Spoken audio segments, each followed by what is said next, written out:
everyone, and welcome. We are back in the Leadership Lounge. I'm your host, Dr. Shanesia Davis, and we're bringing you another episode in the From Control to Connection series. Today, we're going to be talking about control of truth. And remember, here, leadership is a journey. There's no arrival, there's no destination. It's just that we're evolving with the needs of the people that we serve just to be a better leader.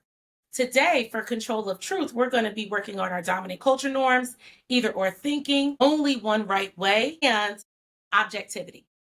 But to do that, I am super excited because we have Nautrie Jones with us to break this down. She is the co-founder and COO of Empact Work, and they are doing some phenomenal things with systems and culture in the talent realm. But most of all, very personal to me is because I sat through their sessions, and can I tell you, it is life altering. In fact, this very series, From Control to Connection, I learned about the full list of these dominant culture norms in their session. So I'm so excited for her to be able to break down control of truth. So without further ado, I want to invite Nautrie to say hello and let us know if she wants to add anything else about the work that she does. Yeah. Hi, I'm so excited to be in the lounge. I'm finally so glad that our schedules would allow us to connect in this way. Really excited to talk about this particular topic. In general, the work we do at Impact Work is all about helping organizations to create the conditions for people to love their work. And to do that, there are a few things that we think need to be true. And I think one is organizational effectiveness. Where's clarity on where the organization is going? How are we going to get there? And can your team members or the folks on your staff get on board with that? Can they see themselves in the vision or strategic direction that the organization is going? We believe that the value proposition has to be tight, it has to be on point and aligned with what your talent says they need. And so we think that when they understand what they're getting in exchange for their talent, because they're bringing you their genius, when they understand what they're getting in exchange for that, they can say, this works for me. I want to be here. This is the place that I love. Or they can say, you know what? I need to make a different decision. And all of that's okay. And the last part is empowering and effective managers. We know what Gallup says. We know the reality of what it looks like to have managers that are not great. And we know what it means for managers to be really fantastic and instrumental in the growth and development of their people. And so we're on a mission to change the way organizations and individuals think about work.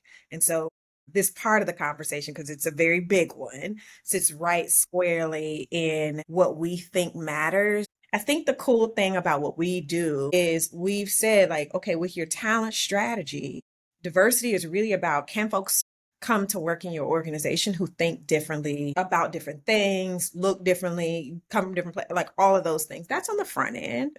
But when we're talking about an inclusive culture, which I think is where this conversation sits, is right. Like, now that you're here with your different perspectives, now that you're here with your different lived experience, now that you're here with your different, ways of being and how you show up, can we create the conditions where you can thrive? And so when we start talking about either or thinking, one right way, all those pieces, these are the things that either can help a person to say, this is my place, this is where I need to be right now, or it can make a person say, I got some questions, I got something about what I'm experiencing day to day does not feel good. And so when I think about how we do our work at Impact and talk about inclusion, this conversation sits there. And that's really important because it's known that diversity in thought helps to bring about effective teams. I was looking at this really profound diagram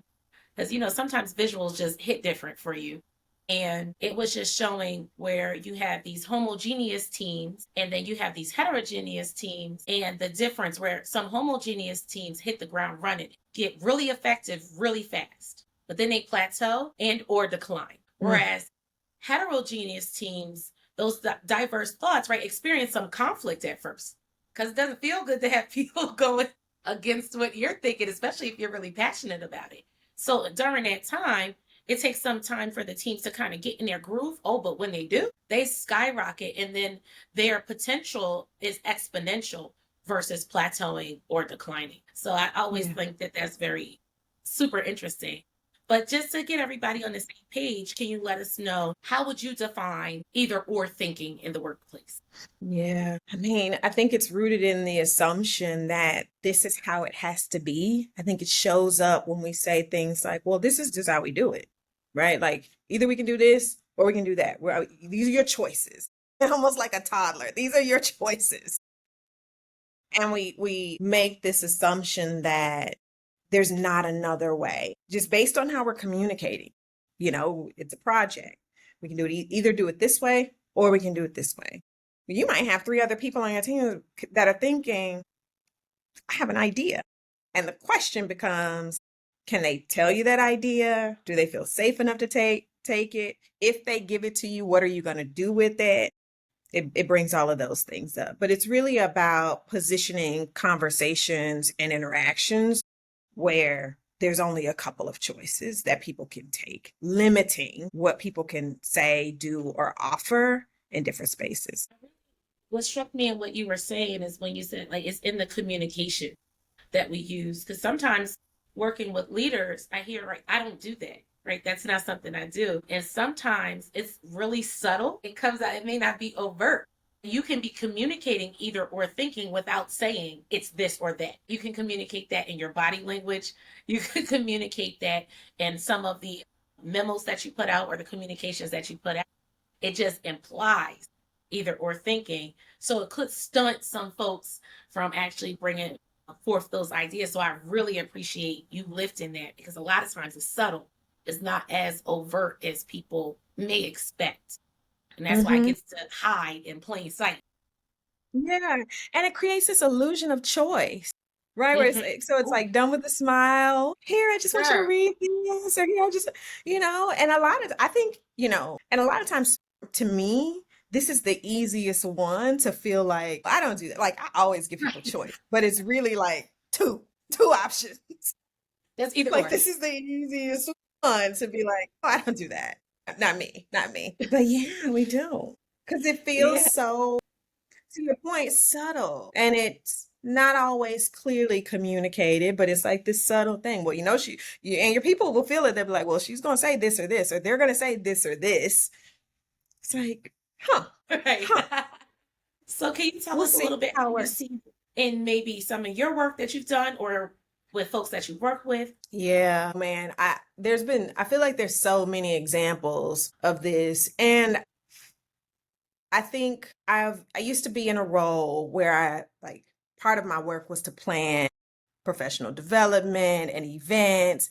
And sometimes it's easy to be like, this is the structure, right? We know how to plan events. We know what the content, it will go into these buckets. And I had a couple of team members, they were new to the team.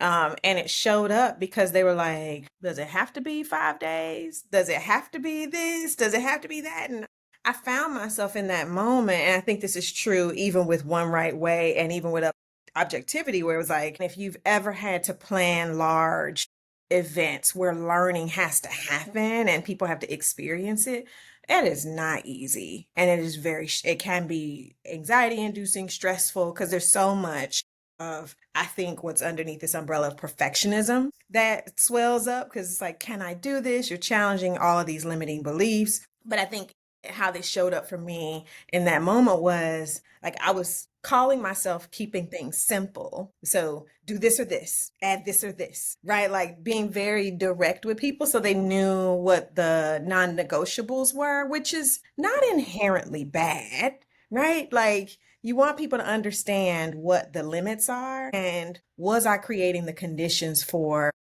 new ideas, somebody else to make it take a different shape or go in a different direction. They didn't necessarily have to use the same formats that I'd use, but I was creating the conditions that said, this or this is where that needs to go. This is why that needs, and I'm giving rationale. So again, like it feels okay. But I think the flaw in my leadership there was I wasn't creating enough space to hear different thoughts, perspectives, to even sit in the participants' experience, to even sit in the team member that was going to be working the events experience. So in my head, I thought I was making it easier But the feedback that I got that I think changed the way I approach a lot of these situations now. But the feedback that I got was it really would have been cool to be able to adjust this in these ways and to see the data where people were saying,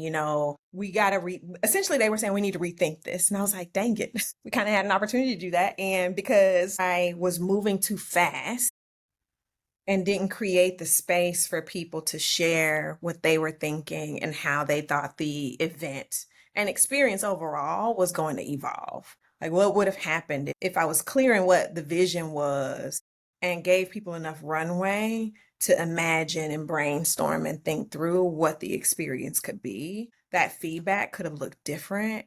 And the learning experience overall probably could have been even better. Appreciate you naming that because that's what we say is a journey, right? It's a journey, and what I'm hearing is that inviting that space, even for feedback, can help leaders kind of put a spotlight on it because you basically say, right, you utilizing either or thinking, but kind of masked as clarity, right? So we could be doing things best intentions. I always believe that most leaders are very well intended, but sometimes what we may be thinking is clarity might be limiting folks from being able to bring their genius, as you said earlier, to the table. So as Yeah. we transition into only one right way, right, which is similar to that, how about we describe like the difference between either or thinking and only one right way to make sure that it's not convoluted? Yeah. I think the difference here is with one right way. I love that they kind of feel so clear in my brain, but I think one right way, I see this show up in a couple of places, particularly with people who work in very prescriptive roles. So think you're, in a nonprofit space, maybe you're a development person, right? Where it's like, this is how we write grants. This is how we talk to funders. This is how we prep for those things. And I was in a training, facilitating a training, and one of the participants was voicing that there really is feedback that I need to give this person. And I see this show up even in my work as well, where it's like, I got to give feedback to this person about the way they are doing this thing. And I said, well, we had to unpack, which is one of the things we'll talk about a little bit later around like, is this your preference? Could another way work? And so I think one right way is that, right? Like this assumption that this is the way to get results. This is the way that we do it here. This is the way we've always done it. And so I need you to get in line right here. And when you don't, right, that's when we start using this language of like, this person's not a player. I don't know if they're a good fit, or we start to get really cloudy with what we're seeing as barriers to a person's success. But remember, if we've hired this person from a different background, different experiences, all of these things, there's some diversity there.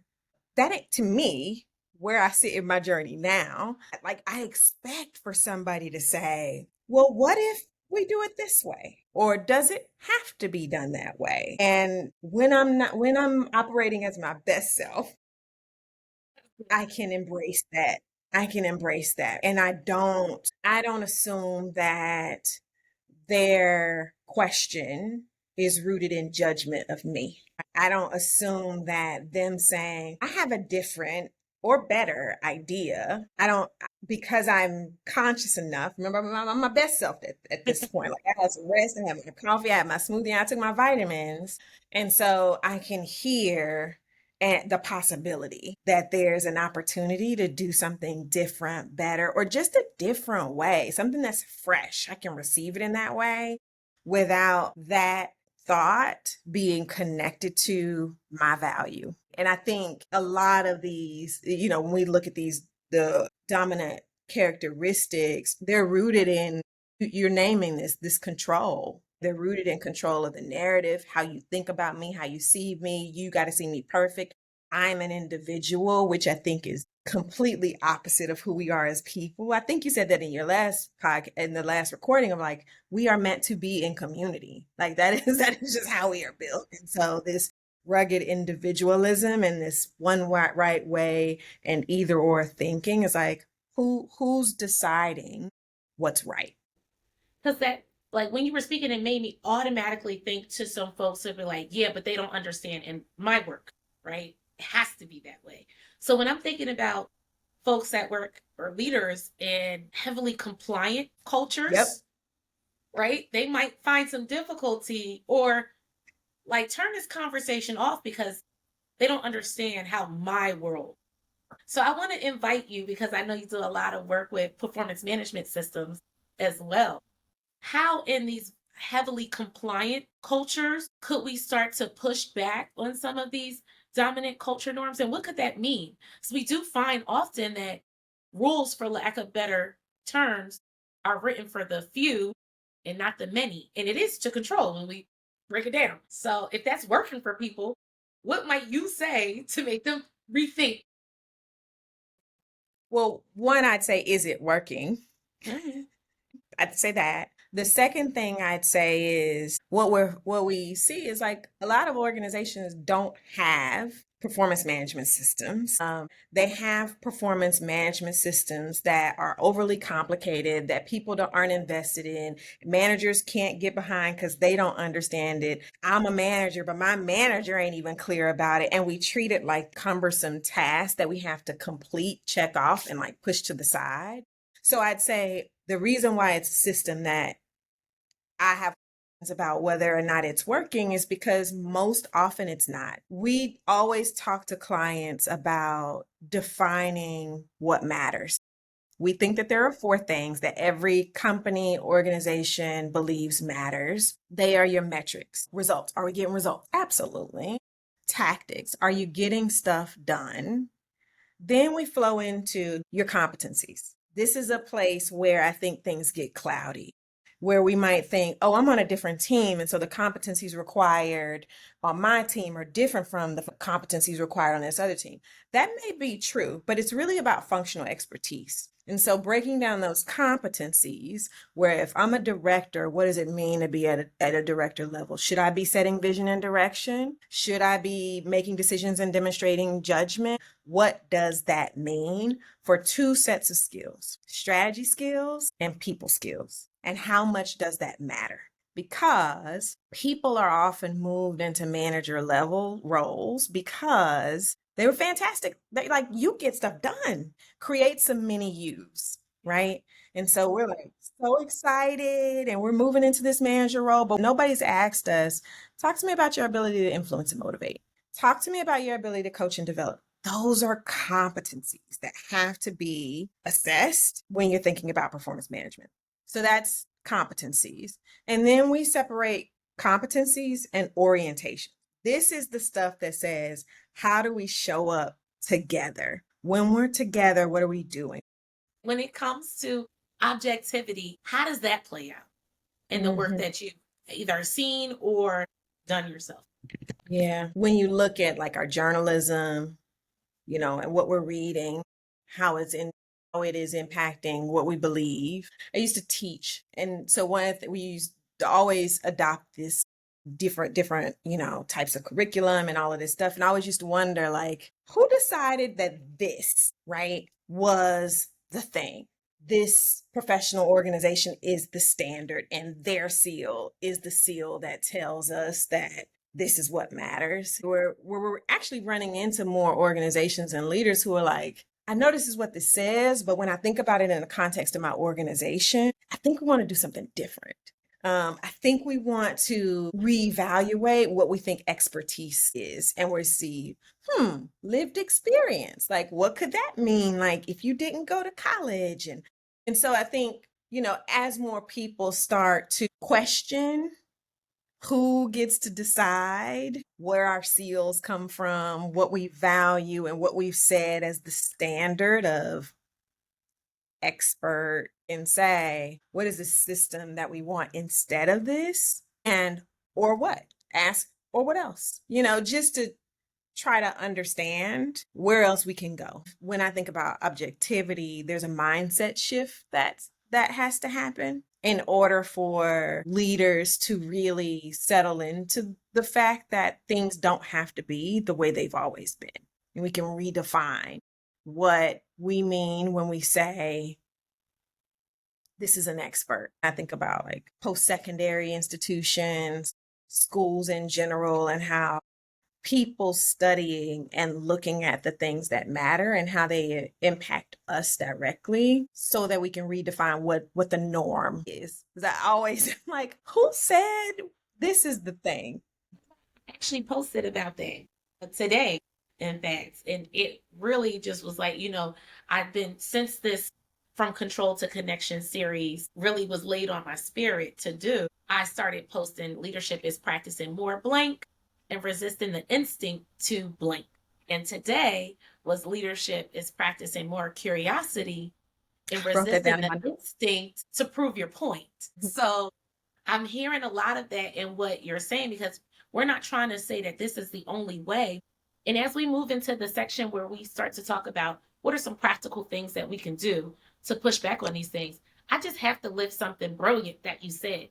You said, just say things, the mindset shift, things don't have to be as they always were, or some version of that. And that could be a mantra, right? That could be something as a leader who's struggling with this could say before their meeting, before their decision making session, before their executive team meeting. They can say, I'm going to commit to things don't have to be as they have always been. When you set yourself up like that, you've primed yourself. Now you've set the conditions for yourself to be open to hearing other points of view and other ways to do things. That was really dope when you said that. So Yeah. easy to be able to just say that before you go in. Well, I'd actually go like one step Yeah, please. back. I'd offer, in addition to that, like there are people in this space who will have better ideas than me. What would it look like if, and I feel like I'm being education heavy, but I really feel called in this moment, in this space that I'm in, to really pull at optimism. And I was talking to a leader. I was in Minneapolis last week, and we were just talking about what's possible. And I was like, I think one of the biggest missed opportunities, particularly in education, was when schools had kids come back after COVID. And by the time they got back, we'd adopted this narrative that there was loss, learning loss, right? The new achievement gap, the new thing that we're going to use to adopt deficit-based thinking as it relates to kids' ability to learn and grow in classrooms across the world. But I said, what would it have looked like in that moment when we said, all right, kids are going back to school, and we made the conscious decision to say, I bet you learned so much while we were away from each other. I'll bet you gained so many new skills, and I can't wait to see what you're going to bring into this classroom. I'm excited, because of who you are naturally and how you've navigated this last 6, 12, 18 months, however long it was for kids, different kids to be out of school. But like, I just saw that as such a possibility that we miss. And so I pull that into this conversation today of like, what does it mean to get really curious and cultivate the genius of those around us? Goldie Muhammad. We're hiring brilliant, talented people. It's like, what do we do to create the conditions for people to thrive? And I think curiosity and the assumption that people can grow and develop, as opposed to creating this narrative of like, people don't want to work. And I'm like, actually, people don't want to work for you. Exactly. You're right. Gig economy says people want to work. People want to make money. People don't want to do it your way. And it's Right. because the systems that we've created have told people, you need to come in, give me your talent, and we don't have to actually do anything for you. We don't have to give you flexibility, where you don't have to pay you market rate. We're going to keep taking away from you and not giving you much in return. And our workforce is yelling at us. We're putting it on Gen Z and millennials, but it's like, actually, I'm Gen X, and I'm like, they right though. Like, they're right. You're like, wait a minute. So I think, this curiosity that we can have about how we create the conditions where people can thrive in the workplace is one that we have to adopt. Like we just have to. And we have to, one of the things that I wrote down was we can't ever get away, much like how we see this journey. It's ongoing. We have to be interrogating and looking at ways of saying, like, if I'm leading this team, how clear are their roles? How clear are we being around where they can make decisions and autonomy, right? Because if you're not giving people decision making or autonomy of their work, like, it's hard to be curious, right? Because you're then looking at, did you do it the way I told you to do it? You're like a teacher grading the spelling test. But when you're curious and you created the conditions for people to thrive, i.e., take risks, right? All you got to do is say, okay, here are the competencies, here's the orientation, here's the goal. You get your stuff done. I trust you. Like, go. Then when I meet with you, I can get curious. Let me see what you created. Right. Then when I go into that leadership team meeting or whatever space I'm in, let me get creative. Let me see how we can solve this challenge together. Right. I expect somebody to see something different, and I'm concerned when they don't. Every time I put something in front of you, like, go, go, go. I know enough to know that I'm not like perfect. I know enough to know that there are gaps, and it could be you might see something, and I think it's okay to name it and be like, but let's see how it plays out. We can learn. And so I think there's a lot that we could do there. But I think the thing that keeps us sometimes from being curious is we're being too prescriptive, and we're not really giving people that autonomy that they deserve to do their work well. And I love when this happens. I love when I'm inspired to think differently because of the guest that's on, right? Because of some things that you said, I kind of want to do this last piece a little different, right? So I'm going to say which of the dominant culture norms, and then I want you to give me a leader affirmation that I can walk into. So to help me shift my thinking and my posture as I Mm-hmm. start to engage with my folks. Mm-hmm. So Okay. Okay. You didn't only tell me I was one. gonna have a quiz. I like it though. Okay. While you were speaking, I was like, oh, this would be dope. Okay. Yeah. So if I'm a leader and I'm about to go in front of the people that I lead, what could I say to kind of set myself up to push back on only one right? Mm-hmm. Mm-hmm. Yeah. So instead of only one right way, I'd say there are so many possibilities for how things can happen. How simple you made that. So in order to push back on only one right way, I can say, set myself up for success by saying, oh, there's so many possibilities. I Mm-hmm. love that. I love that. We're going to do the same thing with either or thinking. Instead of either or, I'd say, or what else? Or what else? Or what else? Have you ever done five whys? Oh, that I use it all the time. It's literally what I use to keep Why? going So you deeper. to get to the root. But Yeah. I did this exercise with the team once, and we were just trying to generate ideas. Like, here's the thing we're trying to do. We could do this, or what else? Or what else? Or what else? Like, pull it all out. No idea is silly, too out there, too far fetched. Let's just see what comes up. So I'd say, or what else? I love it. And with objectivity, what would you say? Mm. This is all about everyone having something to offer. We all have something we are all a value add. And so the affirmation that I would offer myself if I were going into a meeting to counter this, like, objectivity and who gets to be the expert, is the assumption that, like, we all have a value add. Thank you so much. Thank you so much for being our guest here in the Leadership Lounge, where this is a practice. Nautrie spoke about some things that she has to keep sometimes coming back to. I always have to keep unlearning and practicing these things that push back on some of the things that negatively impact the people that we lead.